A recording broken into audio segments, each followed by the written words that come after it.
I'm Susan Page, Washington Bureau Chief of USA Today, and this is Capitol Download. We're in the offices of Kenneth Duberstein, who was a White House Chief of Staff for President Reagan. Thanks so much for being with us. Susan, it's always a pleasure to see you.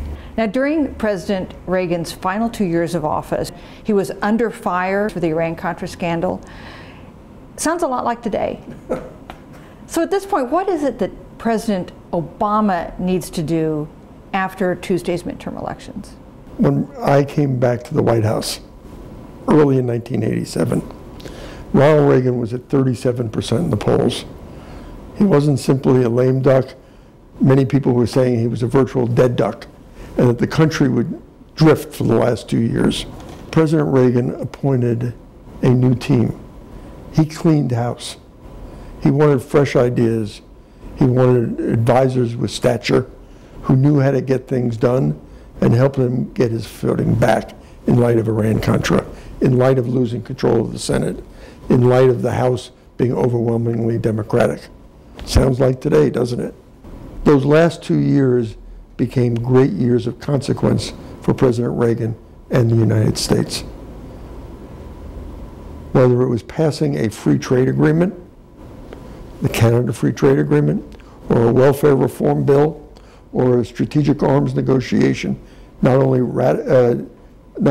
signed with Mikhail Gorbachev, but also ratified overwhelmingly by the United States Senate, or whether it was the nomination and confirmation of a Supreme Court justice appointed by Reagan and confirmed by a Democratic Senate, Anthony Kennedy. Not bad for the last 2 years that were supposed to be years of drift. Every two-term president has gone into a ditch since World War II, whether it was Bill Clinton with Monica Lewinsky, or us with Iran-Contra, or George W. Bush with weapons of mass destruction, or the lack thereof. The answer is, when you go into a ditch, stop digging. Start rebuilding. Get some fresh ideas. Get some fresh thoughts. Get some people of stature who can tell the president with clear eyes how to get something done, and who have relationships on Capitol Hill especially, because what the American people want is progress. They don't want stalemate. They don't want gridlock. And if the Republicans control the Senate and they increase their numbers in the House, I think there is great incentive for the Senate Republicans and House Republicans to demonstrate an ability to govern. Now, the White House would say that he's been willing for 6 years to have principled compromise, and he's found no cooperation among congressional Republicans, or even when Speaker Boehner seems to be willing to compromise on something like a grand bargain, his own troops pull him back. You think that'll be different in the final 2 years? I think if the Senate goes Republican and they control both the House and the Senate, they can pass legislation, not have it stymied in the United States Senate by Harry Reid and the Democratic leadership. If that's the case, there is no excuse for the president. He can't hide behind the Senate Democrats. In the same way, if John Boehner's troops are expanded, it gives him more flexibility to get done some of the things he has always said he wanted to get done. Some people are referring to President Obama as a bystander president. There was a column by Dana Milbank in the Washington Post the other day that talked about that, and others have as well. Voters sometimes tell us that when we go out and interview voters. Does he seem that way to you? Does he seem disengaged?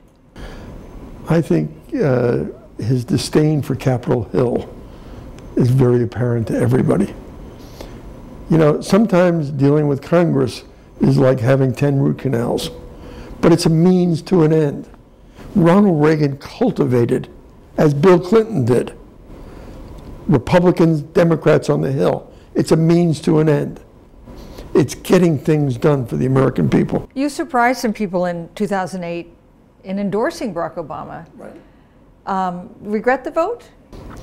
No, I don't regret the vote. I think it was the right thing at that time. I had serious qualms also about Sarah Palin. But more significantly, I thought President Obama really could be a transformational president, and that's what the country needed at that moment. It was hope and change. And I'm afraid it's started to turn into fear and loathing. And that's not really a recipe for getting things done and taking care of the nation's business.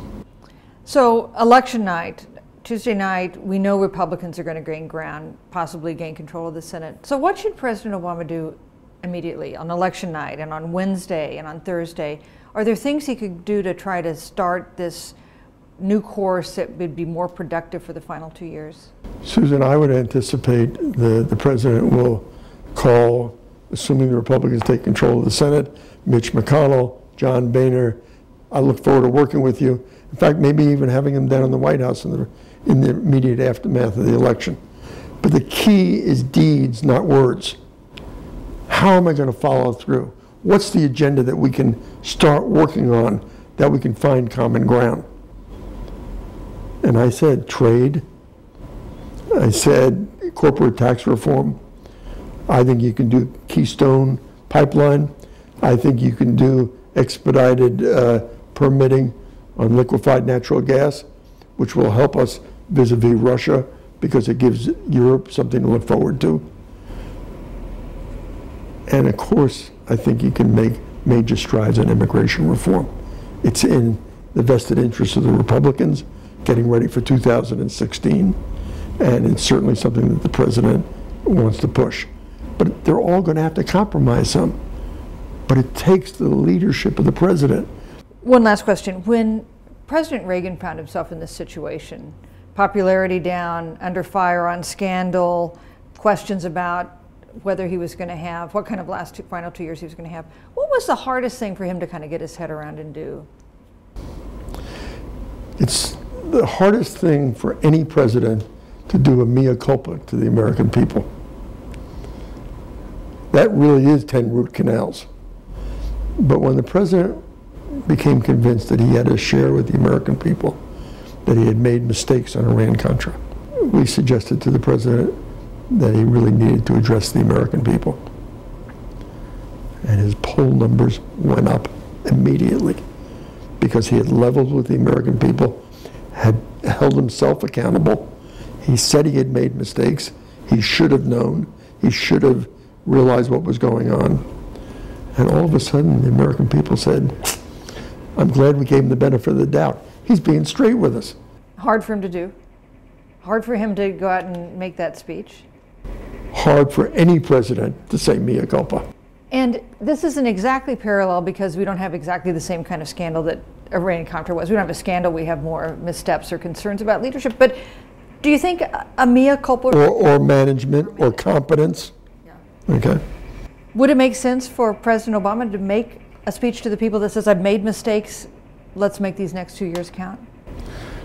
I think it would be very useful and refreshing for President Obama to say he holds himself accountable and his administration accountable for some of the mistakes of the last few years. And let's roll up our sleeves and get to work. Ken Duberstein, thanks for joining us on Capitol. Thank you.